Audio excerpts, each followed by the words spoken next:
have to find some toys for my brother. Whoa. What's this?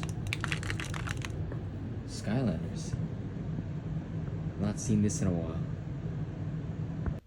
Do you remember Skylanders? The game that used to be in every store and it suddenly vanished? Well, today we're going to be talking about the rise of Skylanders, how it became where it became, and how did it fall off so hard. So let's get to it. It all started with Spyro's Adventure. October 16, 2011 is when it released. It generated over 1 billion global sales for Activision. Following Skylanders Spyro's Adventure was Skylanders Giants in 2012, Skylanders Swap Force in 2013, Skylanders Trap Team in 2014, Skylanders Superchargers in 2015, Skylanders Imaginators in 2016. I'm sure most of you remember the shelves of toy stores looking like this. Now they look like this. But why? Let's take a deeper look. As I mentioned before, it started off on October 16, 2011 with Spyro's Adventure. But later on I labeled the release dates of the other games. Notice anything? Yeah, they are all 1 year apart. This did not give the game developers enough time to continue making great games. For example, take a look at the graphics of Skylanders Swap Force made in 2013. Then take a look at the Trap Team graphics in 2014. Big drop off, right? In my opinion, Swap Force is graphically the best game in the franchise. These 1 year differences between each game caused a dip in quality between the games. Superchargers and Imaginators, 5th and 6th game in the franchise, are considered to be the worst games in the series, and Skylanders Giants and Spyro's Adventure, the 1st and 2nd game in the series, are considered to be the best. See the trend here? Activision saw an opportunity with the Toys to Life concept.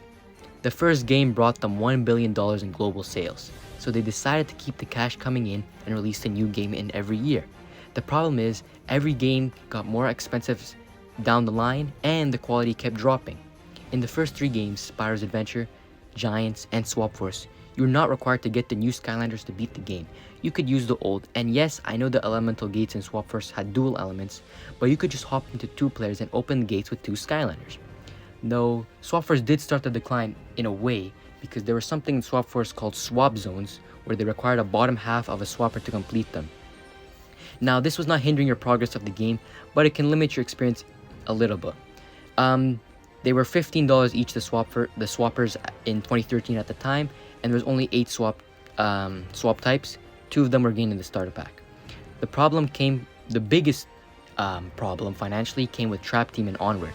In Trap Team, to open the elemental gates, you required a trap master in that element type. And if you ever played Skylanders, elemental gates, I know they're not required, but they're a big part of the series. You know that you can get accessories from them that make your Skylander stronger.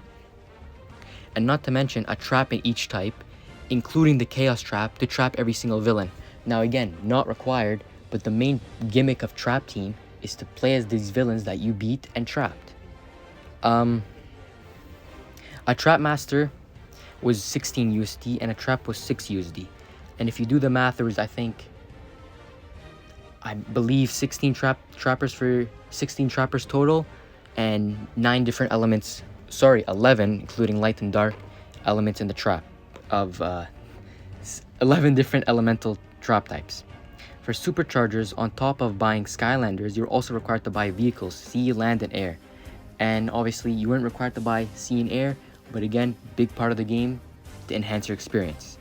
And the worst of all, that ultimately killed the franchise, is Skylanders Imaginators, where you have to pay 16 USD for a Sensei. Now you might ask, well, that's the same as the Trap Master and Trap Team, right? Yeah, but in Trap Team, old Skylanders could be useful. In Imaginators, everything that's an old Skylander were heavily nerfed, making them essentially useless in the game and super weak. There were only 10 base story levels and 5 additional levels that you had to go out and pay for yourself. Every Skylander game has 17 plus levels. This game offered 10, with 5 making you have to go out and pay extra money to play these extra levels. This is what drove people out of the series. Games decreased in quality and the price was not getting any cheaper. So, flash forward a few years to 2026, 10 years on since Imaginators released. Is the game any good? Well, I only had Trap Team left in my storage to play, and I did do a playthrough with my brother, and I found the game to still be very fun. It is not a game that is too difficult or confusing to understand, but it is satisfying, spamming buttons to defeat enemies. I really do hope this game comes back one day. It was a key part of our childhood. So let me ask you, do you remember Skylanders?